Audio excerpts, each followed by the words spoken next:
महाकुंभ का एक सबसे बड़ा लक्ष्य त्रिवेणी में संगम के में स्नान के साथ साथ जितने भी मनीषी, जितने भी ऋषि विद्वान हैं, उनकी ज्ञान वर्षा में भी भीगने का है। सर पे गठरी लादे हजारों हजारों की संख्या में ग्रामीण जन चले आ रहे हैं। उतर के मैंने उनसे बात की और वो कह रहे थे कि बस भैया सुबह 4 बजे भोरे में डुबकी लगेबे और घरे लौटी आई हैं। 30-30 किलोमीटर जो पैदल चल के आ रहा है, उसको आना है, उसका प्रण है, उसका वो धर्म है, उसने निश्चय किया और वो मुस्कुराता हुआ उसको कर रहा है। विद्वत कुंभ का आयोजन किया गया है। पूरे 3 दिन का यहाँ पे विद्वानों का जमावड़ा है स्वामी चिदानंद जी के शिविर में, परमार्थ निकेतन में।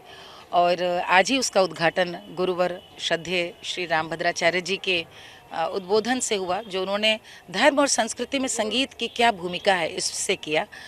मुझे लगता है कि महाकुंभ का एक सबसे बड़ा लक्ष्य त्रिवेणी में संगम में स्नान के साथ साथ जितने भी मनीषी, जितने भी ऋषि विद्वान हैं, उनकी ज्ञान वर्षा में भी भीगने का है।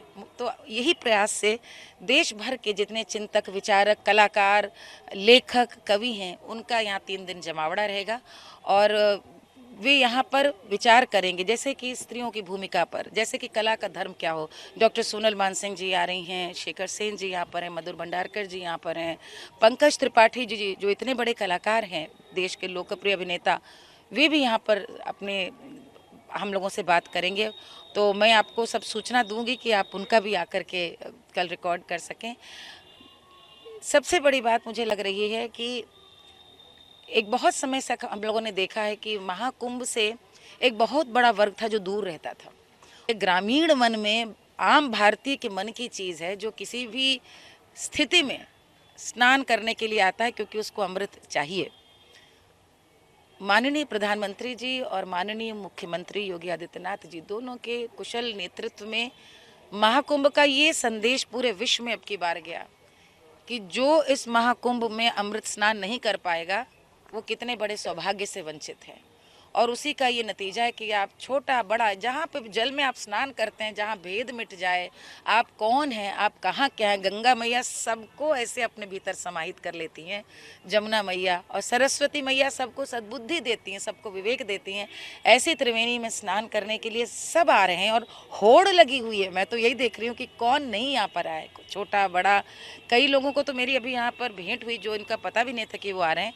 और जिस तरह से भैया रात को 1:30 बजे 2 बजे मैं जब प्रयाग पहुंची हूँ, सर पे गठरी लादे हजारों हजारों की संख्या में ग्रामीण जन चले आ रहे हैं। इतना बोझा सर पे लिए, बच्चे को कंधे पे लादे। और मैं उतर के मैंने उनसे बात की और वो कह रहे थे कि बस भैया सुबह 4 बजे भोरे में डुबकी लगेबे और घरे लौटी आई हैं। न किसी की शिकायत मन में, क्या धैर्य, क्या संयम और क्या आस्था। मुझे लगता है हम लोग छोटी छोटी बातों में शिकायत करते हैं।